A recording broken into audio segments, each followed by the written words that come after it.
Muchas gracias, buenas tardes. Gracias a la Brigada para Leer en Libertad por la invitación.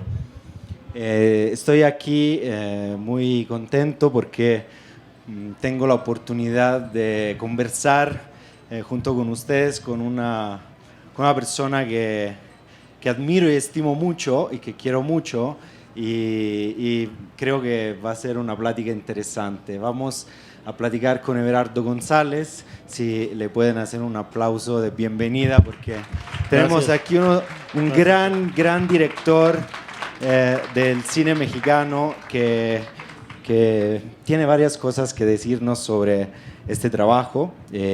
Bueno, es autor de muchas películas documentales, las más recientes, La Libertad del Diablo, se ha estrenado ¿en qué festival La Libertad del Diablo?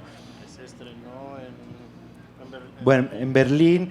Y tiene Los Ladrones Viejos, muchos documentales hermosos que les recomiendo ver.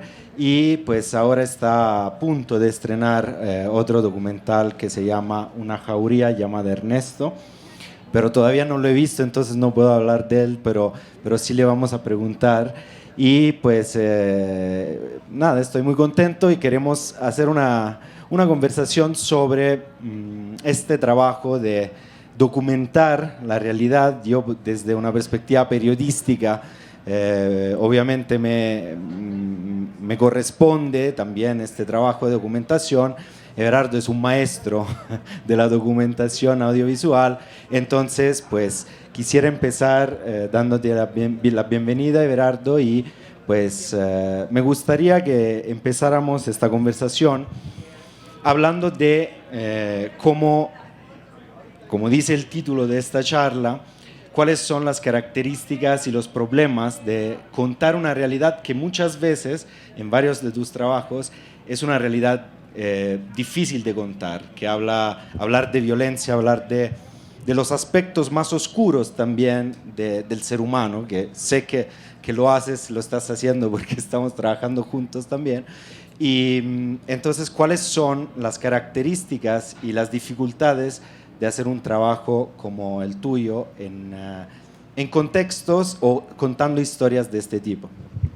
Bueno, gracias Fede primero por invitarme, gracias a la Brigada, gracias por estar en este sábado tan soleado en la sombrita de la carpa, muchas gracias por estar aquí, espero que no los aburramos mucho, voy a procurar que no, y si hablo bajito me avisan por favor, porque a mí se me va apagando un poco la voz, de a poco es el problema de años de fumador, y se va bajando y bajando y bajando.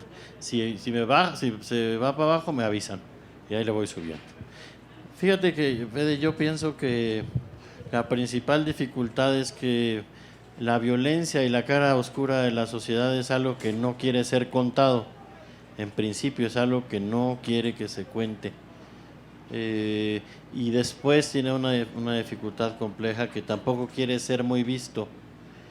Entonces, pues se establece como retos muy complejos, porque por un lado es primero entender sin maniqueísmos, sin ejercicios binarios de la realidad, sin dividir al ser humano entre los buenos contra los malos, y entender que el ejercicio de la maldad quizás es algo intrínseco al ser humano, lo mismo que la bondad, pues.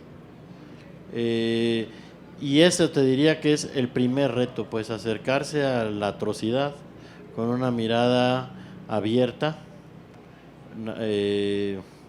obligada a tratar de escuchar y a tratar de entender, muy despojado de los juicios de valor con los que naturalmente se entraría estos temas cuando se tiene una postura muy clara, ¿no?, frente a lo que se va a contar.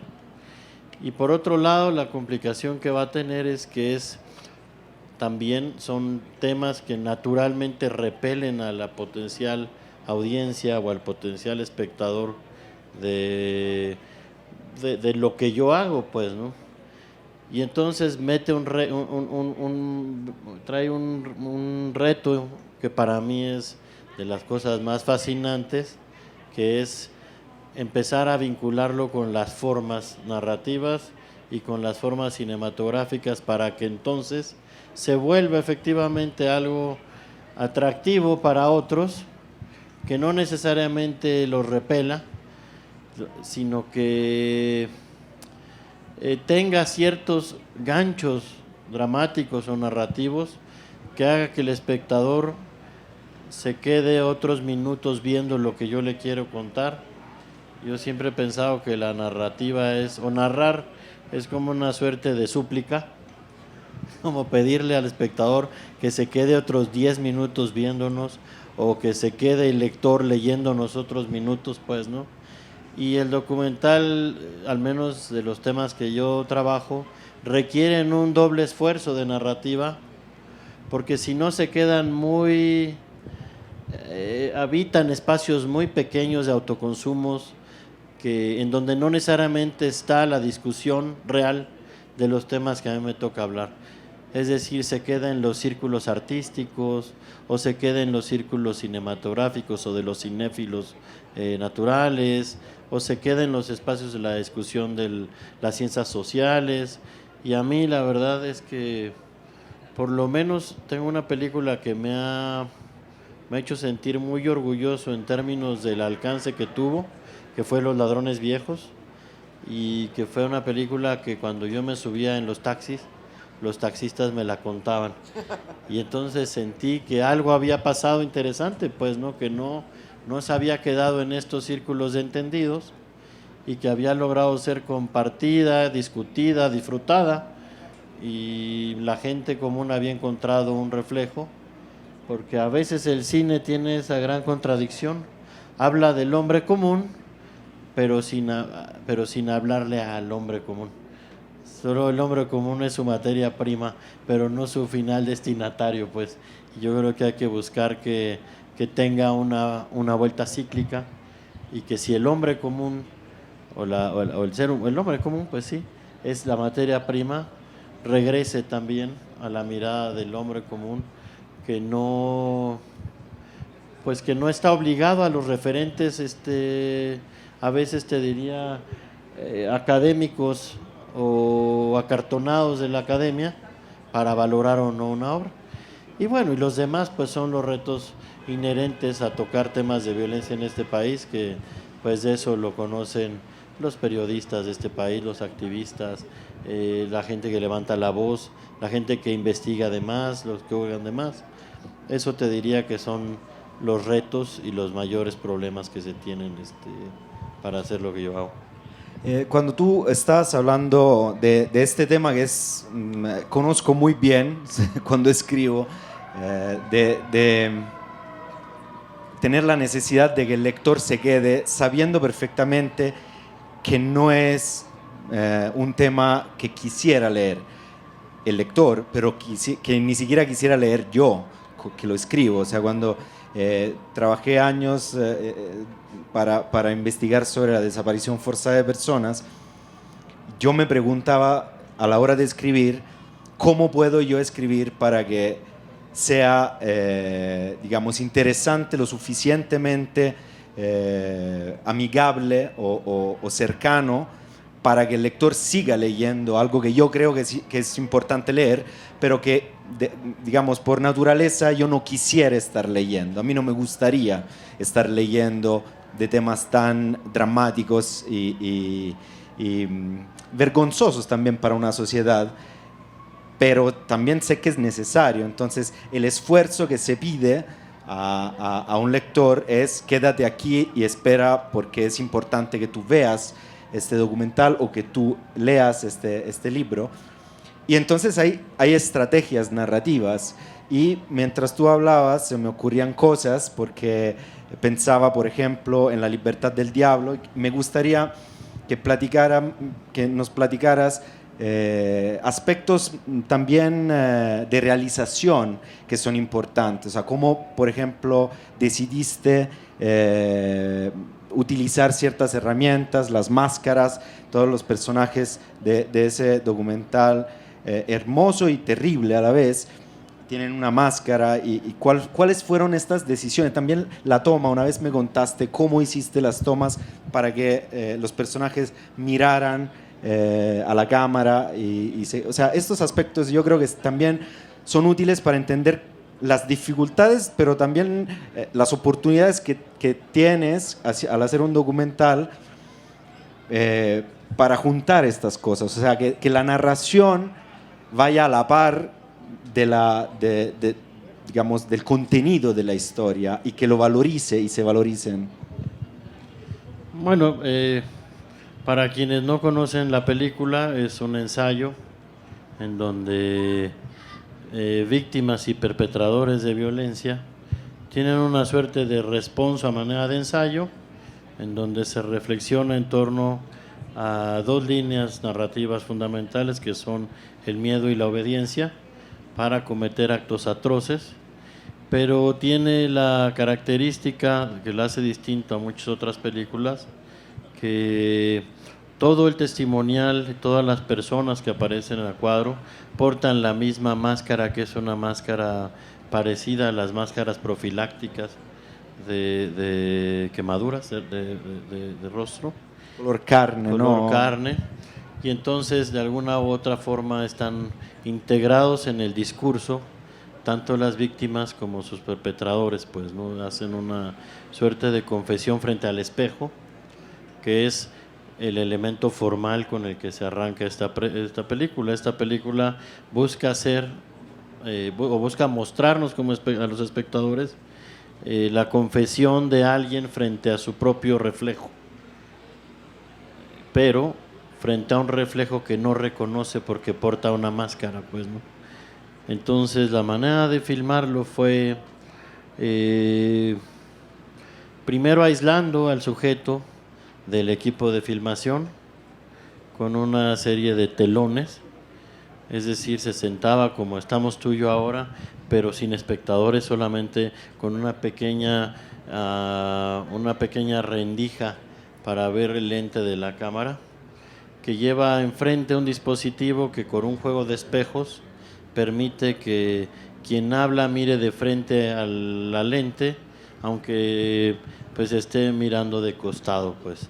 Lo que hace es una conexión directa a la mirada del espectador, que a su vez está siendo reflejado por lo que ocurre en la pantalla, pues, ¿no? Entonces, formalmente lo que busca es eso, es un juego de reflejos en donde nosotros, todos nosotros, nos miramos frente al espejo, tanto quienes aparecen en la película como quienes la estamos contemplando, pues, ¿no?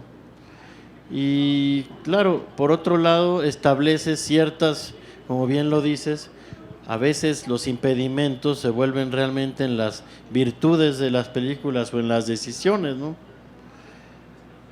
Aquí había algo muy importante, que era ofrecer anonimato al testimonio, pero la necesidad de ofrecer anonimato también crece un poco en términos, te diría, conceptuales, que se parten de la idea de que la máscara revela más de lo que oculta, pues. Que cuando nosotros, cualquiera de nosotros, porta una máscara, como en los carnavales, como en las parodias, como las redes sociales, qué sé yo, es uno más libre del discurso que cuando se sabe reconocido o se sabe registrado porque se sabe juzgado. Cuando uno tiene anonimato o cuando uno porta la máscara, entonces interpreta uno un personaje, como en el teatro griego, que permite una libertad de discurso más poderosa y una verdad también un poco más sólida, pues, ¿no? Y entonces tiene como premisa eso: ¿qué tanto de verdad nos ofrece un rostro oculto, pues, un rostro enmascarado? Y bueno, y tiene muchos significados que van desde este bellísimo discurso del zapatismo sobre lo sin rostro, que por ejemplo elimina la preconcepción clasista que tenemos del ejercicio de la violencia, a quien le otorgamos un color de piel, una condición social, una procedencia, ¿va?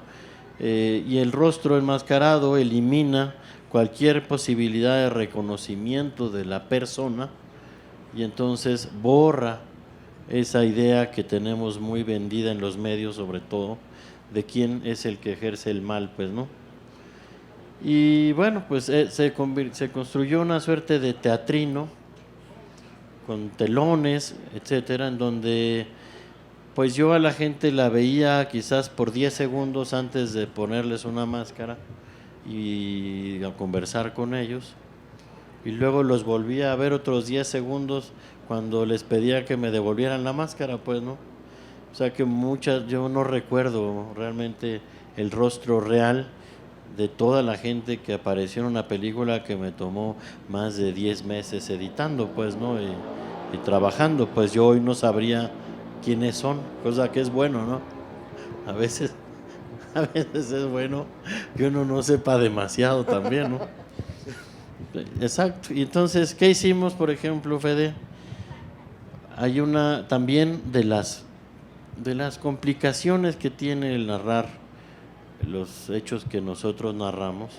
Hay principios éticos muy complicados, porque finalmente yo soy alguien que tendrá una vida después de la película, y si la película funcionó, mi vida será mejor quizás, porque la película funcionó.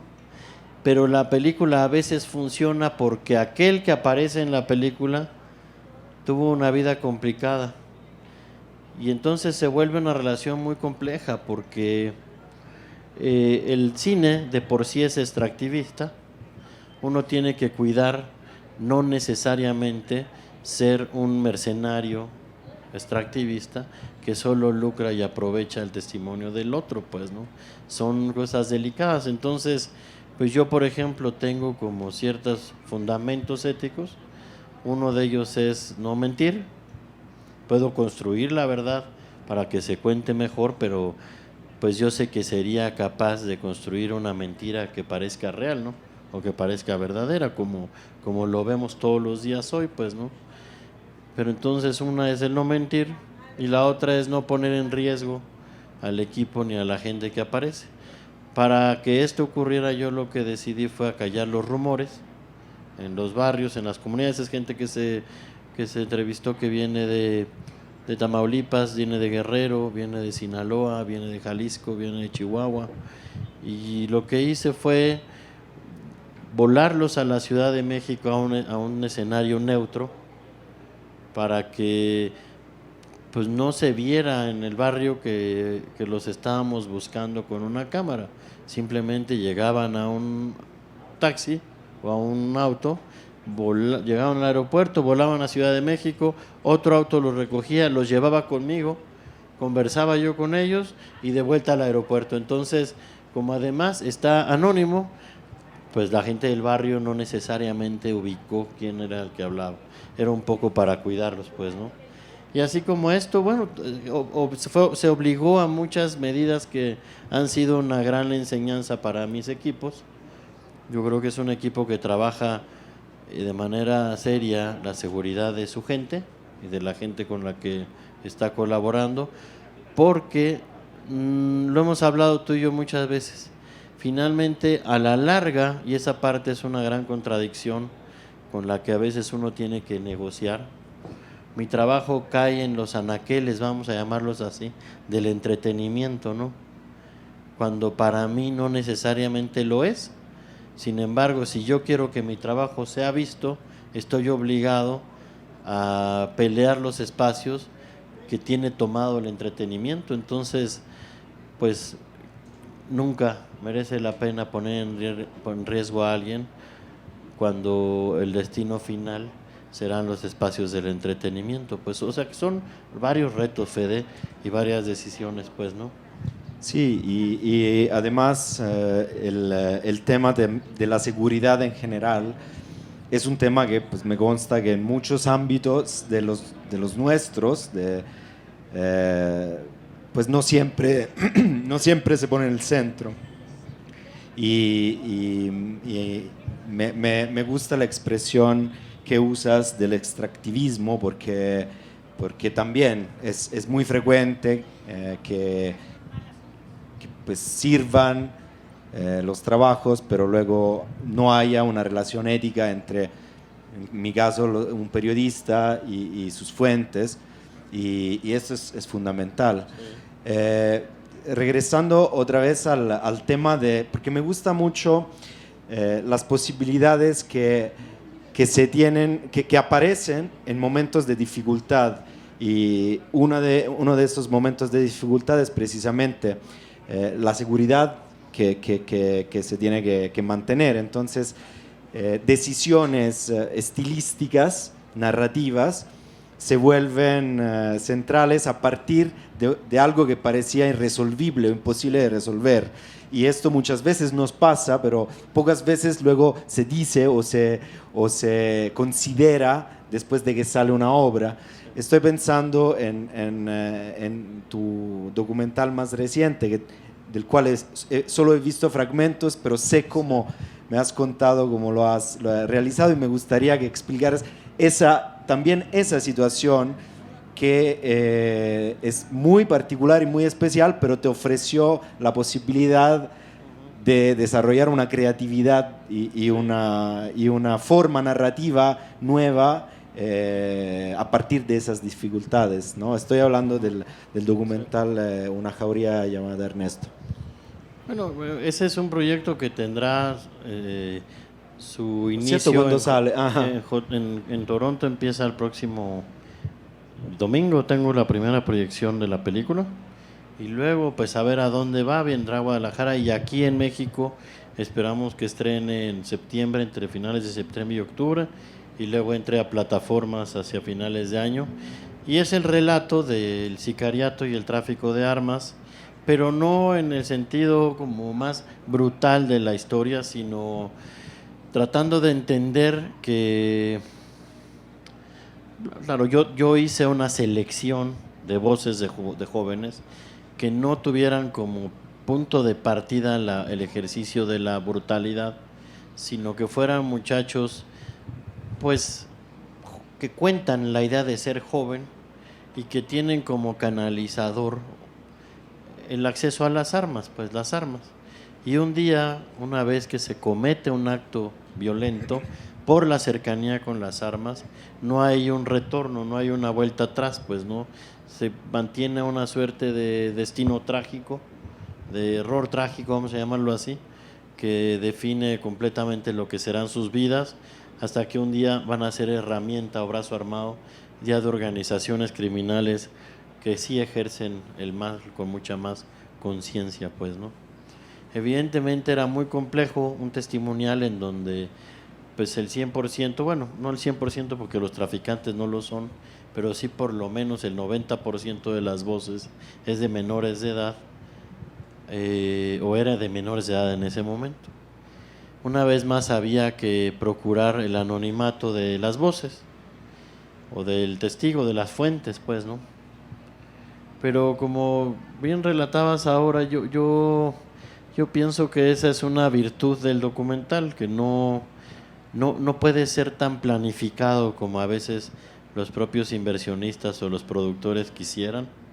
Uno tiene que ser francamente a veces mentiroso para hacerle creer con los productores, para hacerle creer que tiene clarísimo cómo se va a contar, cuando pues en la realidad es una cita a ciegas con lo que uno va a tener que enfrentar, pues no hay, pues es inasible la realidad, no es rebelde, pues nadie la ordena, no la manda nadie, pues, y entonces pues eso se vuelve realmente en una virtud, porque hay que encontrar los caminos para que se cuente lo que uno quisiera contar o entiende de la realidad, pero de una manera que se deje. Es como domar un potro bronco, pues, ¿no? Sí, es como domar, de verdad. Yo a veces así lo pienso también. Es como domar una bestia bronca, que así es la realidad, es bronca, no es tan tersa ni dócil, pues, ¿no? Y en este caso lo que se me ocurrió era, apelando un poco a la cultura que había dejado mucho la pandemia en la generación de mi hijo, que era adolescente, pues decidí que se contara bajo la estética de los videojuegos en primera persona o los juegos de rol, en donde te hacen sentir que eres parte de la historia que estás viviendo.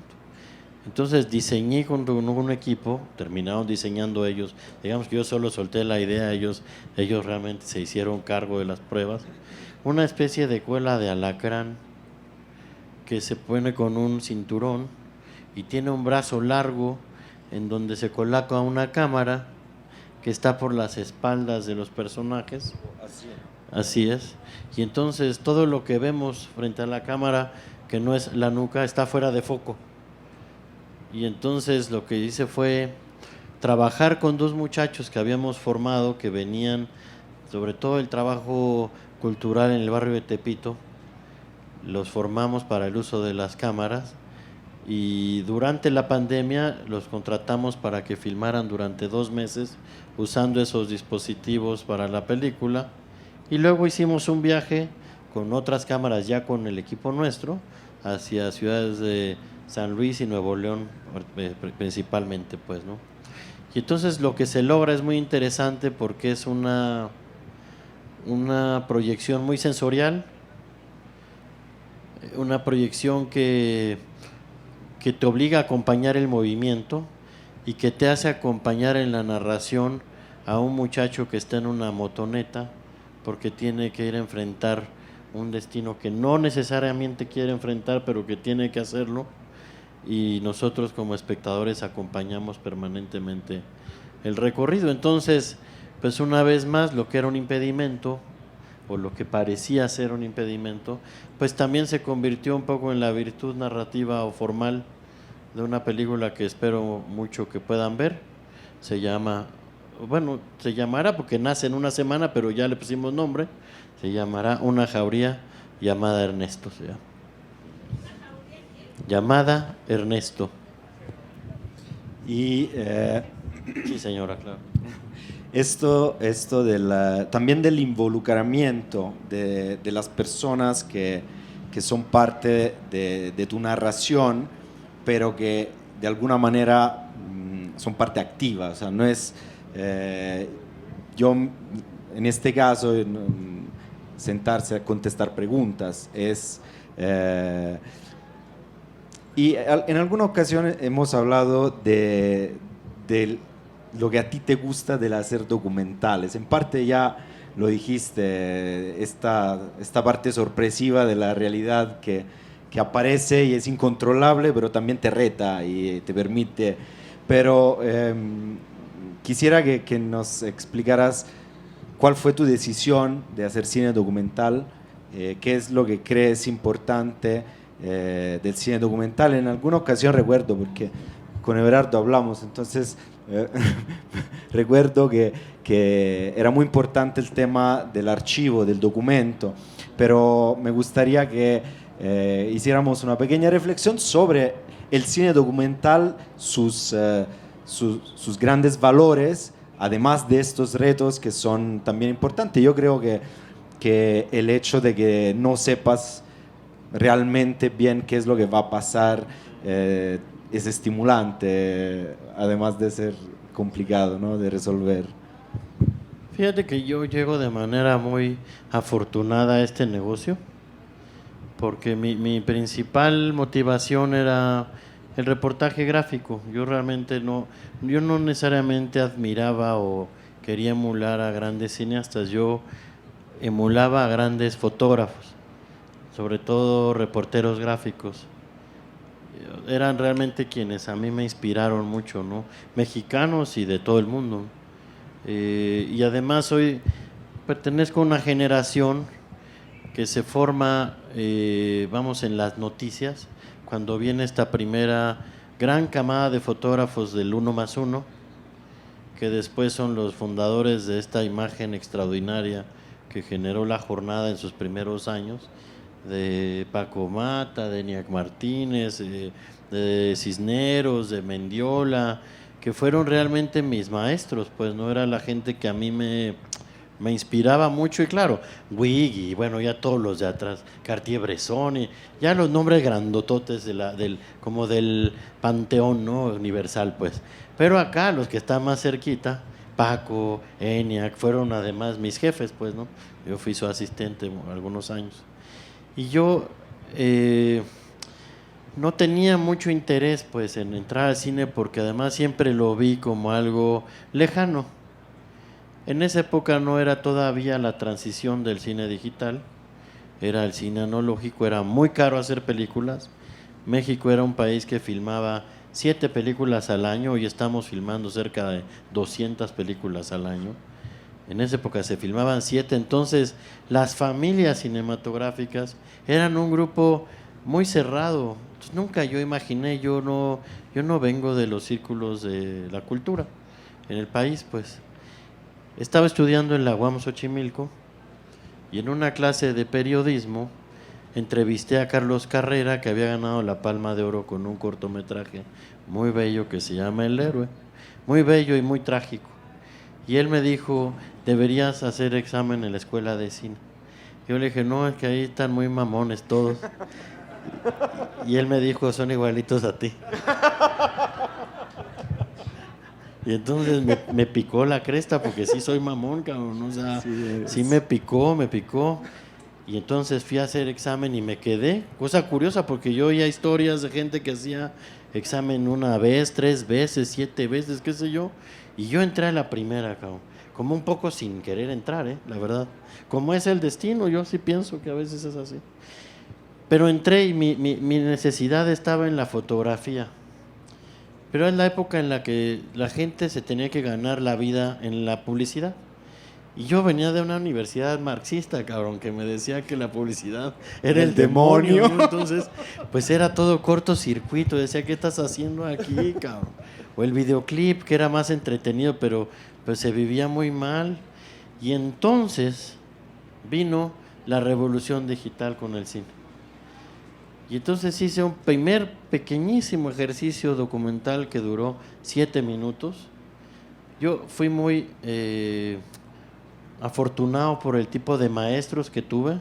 Uno de ellos fue Janusz Polom, que fue un gran decano de la fotografía polaco, de la fotografía cinematográfica, amigo de Wajda y de Polanski, de toda esta generación polaca, que era el gran formador de los cinefotógrafos de la Escuela de Cine Mexicana. Y él era un tipo que me quería mucho y me impulsó mucho. Otro maestro que fue Ademir Kenovic, que era un bosnio, que hizo una película bellísima que se llama El Círculo Perfecto, que es la primera película que se filma durante el sitio de Sarajevo, y él fue alguien que me dijo, crece este ejercicio. Y entonces yo lo convertí en mi tesis.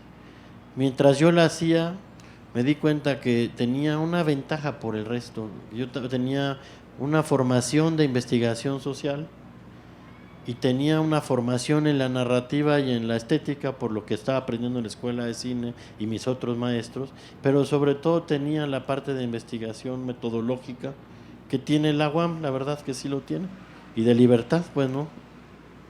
Y entonces hice lo que fue mi tesis, que no sabía, yo estaba haciendo mi ópera prima, que se llamó La canción del pulque, que es una película que hace un retrato de una pulquería que seguro muchos aquí conocen, que se llama La Pirata en la Escandón, que es una reflexión de lo que yo sentía en ese momento. También tenía que ver con mi familia, que eran las migraciones de las provincias, de las ciudades chicas, de los pueblos, del campo a la Ciudad de México particularmente, y que eso era la pulquería, era un lugar en donde se emulaba el tinacal en las costumbres y en los hábitos, pero sobre todo en donde encontraba un pivote de libertad todo un sector de la sociedad que nos sostiene en sus espaldas y en sus hombros, ¿no? Y entonces mi primera pregunta y mi preocupación era, como se hablaba de la extinción de la planta, pues una vez más quien iba a padecer más esa extinción pues eran sus consumidores habituales, que no tenían los otros espacios que tenemos los círculos, le diría yo, de las clases medias ilustradas o semi-ilustradas, o las clases medias altas, o los círculos, te diría, más con mucho más capacidades financieras, económicas, etcétera. Y entonces hice una película que para mí era un ejercicio de ir entendiendo el cine otra vez, pero que gustó mucho, cabrón. Y a mí me sorprendió que la película gustó tanto. No, de repente Antes era como el pato feo ahí, que está haciendo este güey con esas cámaras, no sé. Y luego todos me querían a ella.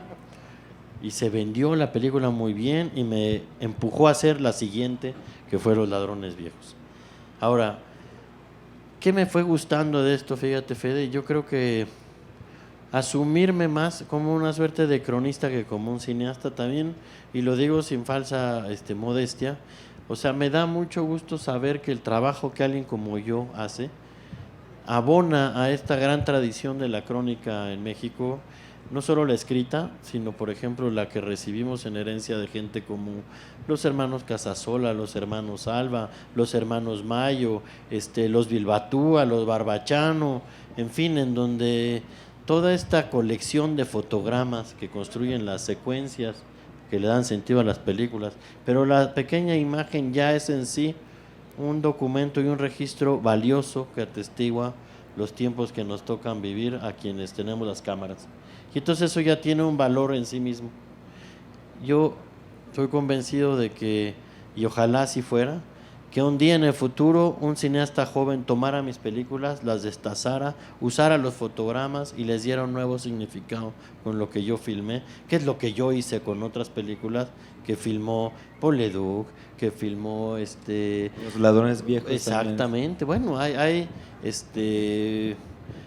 de mole, de chile y de manteca, pues, pero de los grandes cineastas están ahí, ¿verdad? Y yo les estoy dando un nuevo significado. Sin embargo, pues lo valioso de esa imagen es que fue filmada en el momento en que los hechos que estamos viendo ocurrieron, como cuando uno se maravilla y ve las imágenes de los Mayo o las imágenes de los Casasola o cuando uno lee las crónicas de revueltas o cuando incluso las de toda la nota roja, por ejemplo, de los 50s o de los 60s, pues uno está fue testigo de la historia, y eso es algo que me gusta, que nos ha ido robando un poco la televisión, pero pues yo como no dependo tanto de la inmediatez, pues la puedo hacer un poquito más a fuego lento. Y bueno, por ahí a lo mejor algo sobre COVID, cabrón, ya se acabó, dicen y todo, pero pues ya pasó el tiempo como para poder hacer algo así. Pero esto que tú comentas y mencionas, a mí me lleva a otra idea, a otro pensamiento que tiene que ver con la apropiación del pasado por parte de quien está, digamos, controlando la hegemonía del presente. Y esto pasa a través de las ficciones, ¿no? Entonces, de repente, quien está en un lugar de control del discurso, sobre todo en el ámbito del cine, de las series en estos años, tiende a apropiarse del pasado. Esto ha pasado siempre. Uno de los grandes elementos, creo, del ejercicio de un poder que se va instalando es el control del pasado, la reconstrucción del pasado. Yo siempre cito lo que me explicaba mi profesora de la escuela cuando soy italiano. Nosotros estudiamos nuestros clásicos como la Eneida, ¿no?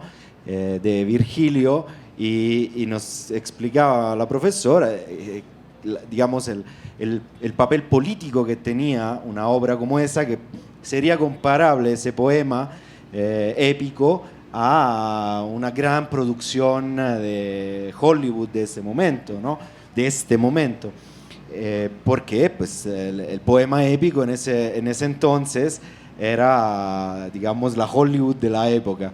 Y era una operación, por supuesto, artística, como también el cine lo es, del mejor que había, por supuesto, como lo podría hacer Steven Spielberg hoy, pero comisionada por el emperador, que tenía la necesidad de construir y de apropiarse de un pasado que no existió, que fuera un pasado épico y heroico de la fundación de Roma. Entonces, los orígenes de su familia, que era la familia Julia, de la de Julio César, tenían que, digamos, amarrarse en una narración falsa, pero mítica, construida por el gran poeta Virgilio, que pudiera conectarla con los héroes de Troya, la ciudad destruida durante la guerra de Troya.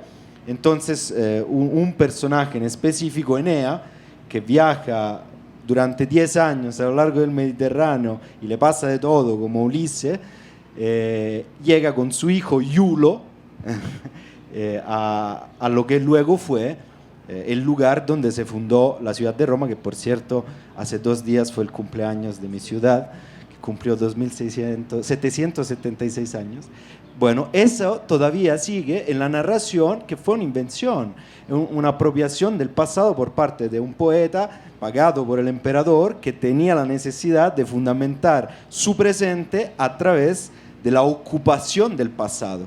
Esto pasa hoy con el cine cuando vemos aberraciones históricas, o sea, reconstrucciones que no tienen nada que ver con lo que pasó, pero sí tienen una función, digamos, política profunda e importantísima, tanto que son enormes las cantidades también de recursos, de dinero que se gastan para estas producciones. Ahora, toda esta premisa para conectarme a lo que tú estás diciendo, o sea, el testimonio de lo que realmente pasó en el momento en el que está pasando.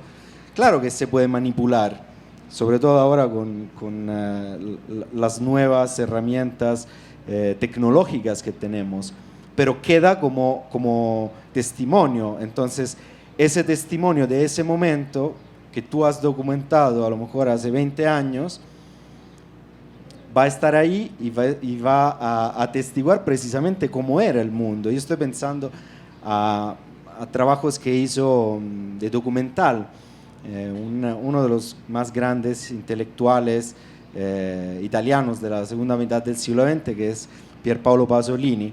Pasolini se dedicaba a hacer poesía, a hacer cine, novelas, de todo.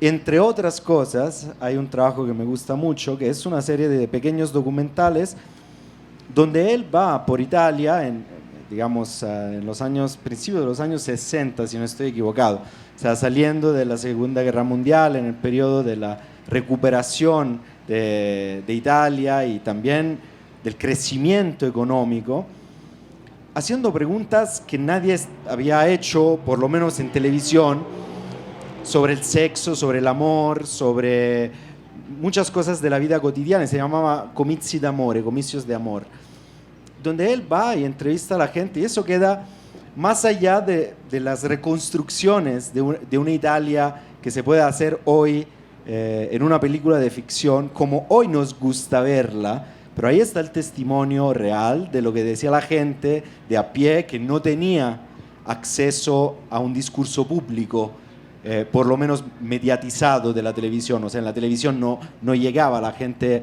a decir lo que pensaba, como puede pasar hoy en las redes sociales. Entonces estaba, digamos, relegado, como sabemos, a un espacio público, a lo mejor de convivencia, como puede ser una plaza, pero no en la televisión. Y llega Pasolini y se pone a registrar, bueno, no solo él, pero se me ocurre esto, porque de alguna manera rompe lo que hoy queremos narrar de esos años. El hecho de que exista ese testimonio real, documental, pues rompe esta narración. Sí, y yo creo que en este momento justo es la gran crisis que vamos a enfrentar quienes hacemos trabajo con la realidad. No solo en el hecho de que nuestra realidad pueda ser transformada por la tecnología para hacernos creer que lo que vemos ocurre, o que quienes vemos están haciendo lo que aparece en la pantalla, pues, sino porque siempre ha sido una herramienta muy útil de la propaganda, de un lado, del otro, y de la generación y construcción de identidades del mundo, pues, ¿no? O sea, no es casual que sepamos más de la guerra de secesión de Estados Unidos que de la invasión del 47 de Estados Unidos a México, por ejemplo. No es casual, o sea, lo hemos visto en películas, lo hemos visto en novelas, en fin, han sido realmente muy hábiles para contarnos la historia. Sin embargo, hoy estamos en un momento en donde todo tiene que ser cuestionado, y cuando yo digo todo, me refiero a todo, pues, ¿no? Mira, yo pienso que, y lo hablo mucho eso a veces en foros similares a este, que el espectador es realmente vulnerable y el lector tiene mucho de vulnerable, porque a veces deposita mucha confianza en aquel que le habla o aquel que le escribe, ¿verdad? Y yo soy de la idea de que lo único que uno puede hacer es interpretar eso que es la verdad para contar un fragmento de lo real, pero nunca debería uno venderlo como la verdad, ni en el documental ni en nada, porque ahora sí hay una verdad que es la que se proyecta y la que dura 90 o 100 minutos o 120, porque si no entráramos en la convención de verdad del cine no tendría sentido. El cine, para que funcione, tiene que hacernos creer que lo que ocurre en verdad, así sea El Exorcista o un documental como Los Ladrones Viejos. Necesita un soporte y un pacto con el espectador de que lo que está viendo tiene algo de verdad. Ahora, eso es muy arriesgado, yo pienso, sobre todo cuando tiene detrás, cuando el arte es un medio y no el fin en sí mismo. Y eso es una discusión compleja. Yo personalmente soy de los que piensan que es un fin. Evidentemente hay toda una corriente política y de pensamiento que piensa que es el medio. Yo estaría más, si lo ponemos en el escenario de lo cubano, más con Leo Brauer e Iraquere que de Silvio Rodríguez, por ejemplo, ¿sí? De toda esta parte que se discutía si aquello que se estaba haciendo tenía forzosamente, o más bien, si lo popular tenía que estar absolutamente disociado del discurso, por ejemplo, más elaborado. Y este hombre enseñó que no, que podían ir de la mano, pues, ¿no? Y por otro lado están las corrientes que pareciera hacen que lo popular es lo más eficaz. Y el problema no es tanto si se hace popular o encriptado. El problema es cuando se pierde el espacio de libertad de quien ejerce su titularidad en una obra, ya sea porque una televisora te condiciona a escribirlo, porque un periódico te obliga a escribirlo, o porque la política pública en un momento determinado te orilla a hacer o no hacer, porque si no quedas en el ostracismo, pues, ¿no? Eso ha sido las oleadas de la historia de la humanidad. Yo por eso soy un convencido, pero eso es a título muy personal, porque yo me acuerdo en la UAM Xochimilco yo hablaba esto y de burgués no me bajaron nunca, toda la vida, pues, ¿no? Y pues sí, probablemente, ¿no? Pero sí creo que el gran problema es que a veces el arte puede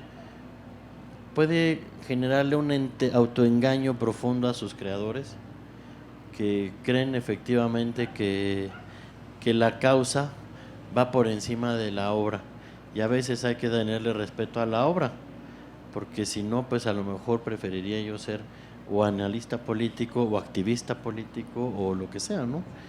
Y pienso que particularmente es arriesgado, Fede, porque en los espacios donde ha funcionado muy bien es cuando ese discurso hegemónico toma la cara del entretenimiento, que es lo que estamos hablando ahora, que efectivamente le quita todo lo encriptado, lo hace muy amable, muy amigable para cualquier espectador, lo vuelve un bien de consumo, lo vuelve ¿cómo llamarlo? Un producto, y mira en el espectador a un consumidor. Ajá. Ahí es en donde yo creo que tanto de un lado como del otro está equivocado el acercamiento al arte. A mí me gustaba mucho cuando Felipe Casals, que fue un gran maestro mío, yo le tuve mucho, mucho cariño, siempre se encabronaba cuando hablaban del consumidor de películas, ¿no? Había como, se sentía profundamente lastimado, pues, ¿no? Herido, porque si algo enseñó ese viejo es que el cine es una decisión de vida. No solamente es una herramienta política, es un modo de vivir, es una herramienta, pero es también, al menos en mi caso, lo que a mí me abrió la posibilidad de ver el mundo, por ejemplo.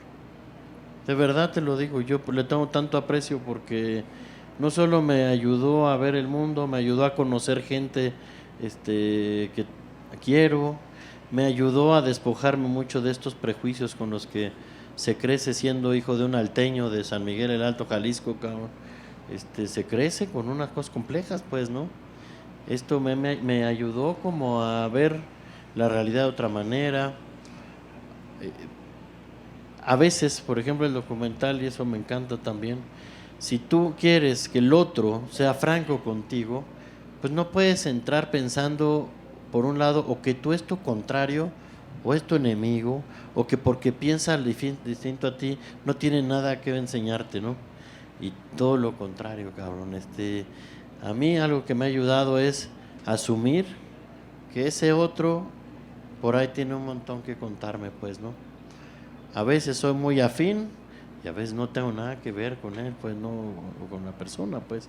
Por eso yo creo que es un buen momento para escuchar a los que no hemos escuchado, que no me refiero en un sentido de clases, sino de los ahorita en particular, en momentos del ejercicio de la violencia y del discurso del ejercicio de la violencia, hoy, a lo que no hemos escuchado. Yo creo que es un buen momento para escuchar a los ejecutantes de la danza de la violencia, ¿va? Si no, no vamos a entender mucho qué está pasando en este país, no vamos a entenderlos o vamos a creer que entendemos. Y ahí está un error, porque otra vez, como decía yo que nos pasa a los artistas, pues también ahí hay un autoengaño, porque pues bueno, el ejercicio político siempre tiene casi que por iniciativa una causa noble, ¿va? Después sí. Es otra boleta.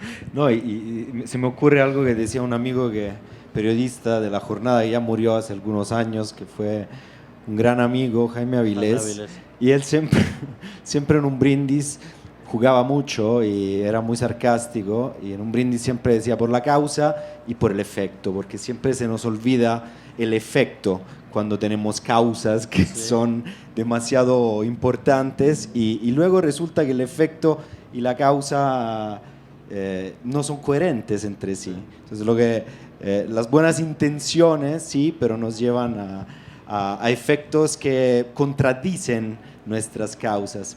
Ahora, hablando de esto, en estos días he bombardeado a Everardo con pedazos de fragmentos de un libro que estoy leyendo, hasta mandándole fotos en italiano, porque todavía no lo tengo en español, lo estoy leyendo en italiano, pero creo que es pertinente, que es un libro que es de un escritor francés que me gusta mucho, que se llama Emmanuel Carrère, y es el último libro que acaba de publicar, se llama V13, y habla del juicio que se hizo a los sobrevivientes de un atentado terrorista en Francia en 2015, en el Bataclan, donde murieron 131 personas en un concierto.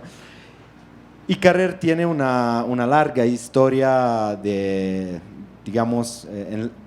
hacer este esfuerzo, precisamente, desde un libro que se llama El adversario, que seguramente se encuentra en alguna...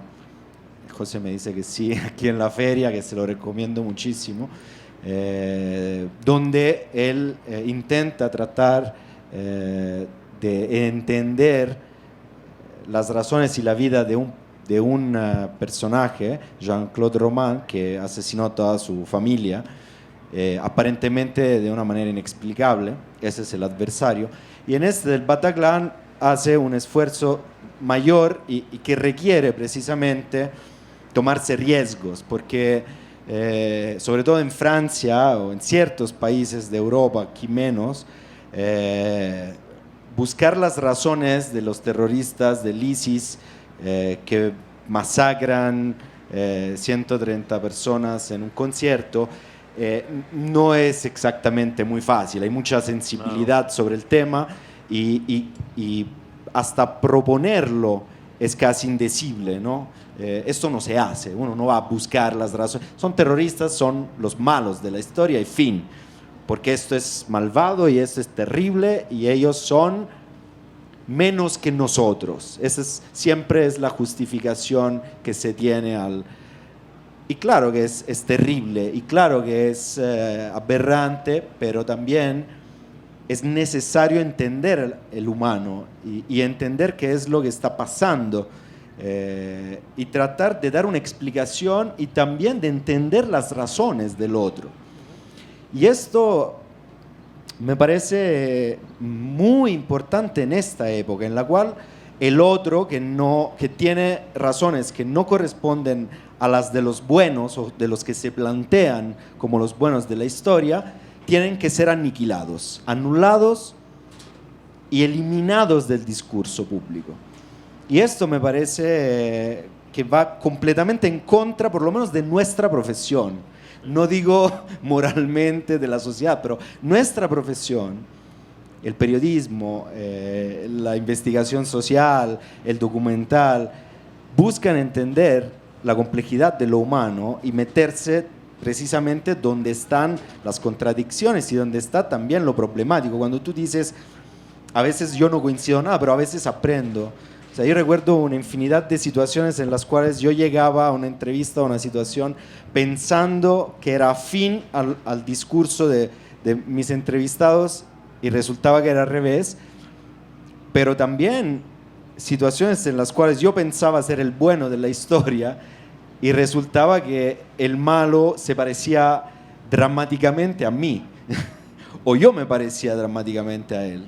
Por ejemplo, una vez me tocó ir con un compañero fotógrafo italiano a cubrir una convención nacional en Texas de la National Rifle Association, los productores de armas y los posesores de armas. Entonces, una feria enorme en un lugar gigantesco donde fundamentalmente había, como acá, puestos de libros, pues allá puestos de armas de cualquier tipo, y luego conferencias sobre el uso de las armas, o sea, todo un show de 3 días donde participaban miles de personas. Y pues yo fui educado siempre en un contexto que prohíbe pero aborrece también el uso de las armas. Entonces yo ya iba sabiendo que, pues imagínense, si ya pensamos a los estadounidenses que no nos caen tan bien, imagínense cómo nos sentimos los buenos frente a los que compran armas y producen armas, pues son lo peor. Hasta que cargaste un R15. Hasta que me compré, acabé comprándome un R15. Hay algo muy cabrón. Y fue ahí, genial. pues. El Lucy no, pero al acercarme tuve que estar haciendo muchas decenas de entrevistas cada día y veía personas que por supuesto tenían puntos en los cuales era para mí imposible coincidir, tipo una mamá que le estaba comprando a su hija de 5 años un fusil rosa, así, para niños, un fusil real, con muchos casos en Estados Unidos de niños de esa edad que jugando con fusiles reales por error matan a su hermano. Quién sabe si por error, porque yo creo que si hubiera tenido mi hermana un fusil así, pues, yo habría acabado muerto por error, no sé qué tanto, pero eso para mí es imposible de aceptar, ¿no? Que uno le regala a su niño. Pero el escuchar opiniones, ideas de mundos diferentes también te acerca al ser humano que está ahí, que desde el lugar donde está, tú lo entiendes. Y a lo mejor nunca jamás vas a pensar de la misma manera y nunca vas a pensar que eso es justo. Pero sí acercarte lo suficiente como para verlo y para entenderlo, ese es un esfuerzo que muchos no hacen en nuestra profesión y que es muy fácil, ¿no? Porque pues yo ya declaro que tú eres malo y fin de la cuestión, tú no tienes nada, ni siquiera derecho a hablar. Entonces, Carrer, que va a investigar de una manera muy profunda y dolorosa, algo que es muy doloroso, tratando de entender, que yo creo que es lo que sí sería lo mínimo, pero también nuestro deber. Entonces, creo que eso es muy... Fíjate, es algo interesante ahorita que hablabas de las ferias de armas y cómo desde esta idea de buenitud pensamos que solo los malos se acercan. Yo pienso mucho, por ejemplo, en una de las zonas de más uso de armas, por ejemplo, para cacería, que también es cuestionadísimo en ciertos círculos, que por ejemplo es la zona de los Apalaches en Estados Unidos. Todos estos pueblos que vivieron de la extracción carbonífera, de la extracción de carbón, que se colapsaron, que se quedaron sin empleos, se quedaron sin futuro, pero con bosques y bosques y bosques y bosques y un chingo de animales y un montón de armas, ¿va? De repente se vuelve en lo único que se puede hacer. Si uno recorre, por ejemplo, la zona del Bible Belt, por ejemplo, en Estados Unidos, pues también uno de repente puede escuchar gente que le atribuye al uso de las armas ciertos ecos de bondad, ¿me explico? Bueno, eso que parece como algo que hace cortocircuito, yo creo que es a lo que estamos obligados por lo menos a asomarnos. Y mientras más cortocircuito haga, yo pienso que más hay que asomarnos. A mí me gusta mucho una imagen que siempre pienso del documental o de lo que yo hago, pues, que son los álbumes de familia, ¿va? Hubo una frase muy trillada de Patricio Guzmán que decía que un país sin documentales era como una familia sin un álbum familiar, ¿no?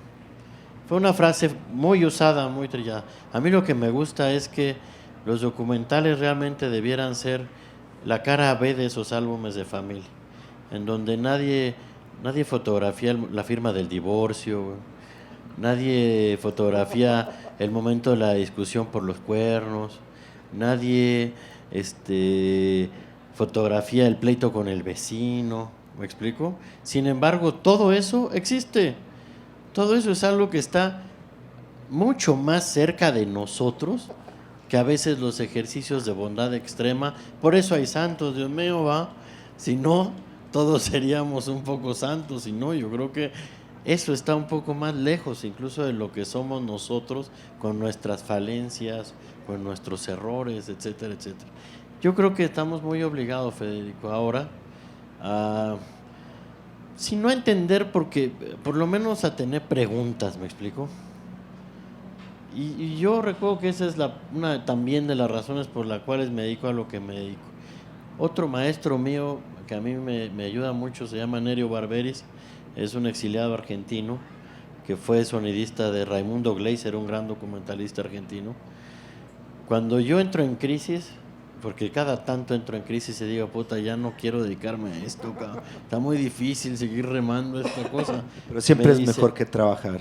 Sí, me dice, mientras no se te acaben las preguntas, el día que se te acaben las preguntas, entonces sí, ahí sí vas a tener que trabajar, efectivamente. No, hombre, es un trabajal, cabrón. No. Yo sé, es que lo decía siempre mi maestro que acaba de morir, Gianni Minaghi, que me decía, es que el periodismo es muy difícil, complicado, cansado, a veces peligroso, pero siempre es mejor que trabajar. Y me metía una chinga trabajando con él. O sea, nunca he trabajado tanto como con él, pero sí, pues yo creo que ya nos aproximamos al final. Seguramente aquí hay una pregunta porque José a fuerza la va a hacer. Gracias, José. Y si alguien más quiere participar, dos. Bueno, ustedes dos. Hablamos mucho, cabrón, ¿ves? Sí, no, se nos fue. Pinches pelones, ¿no?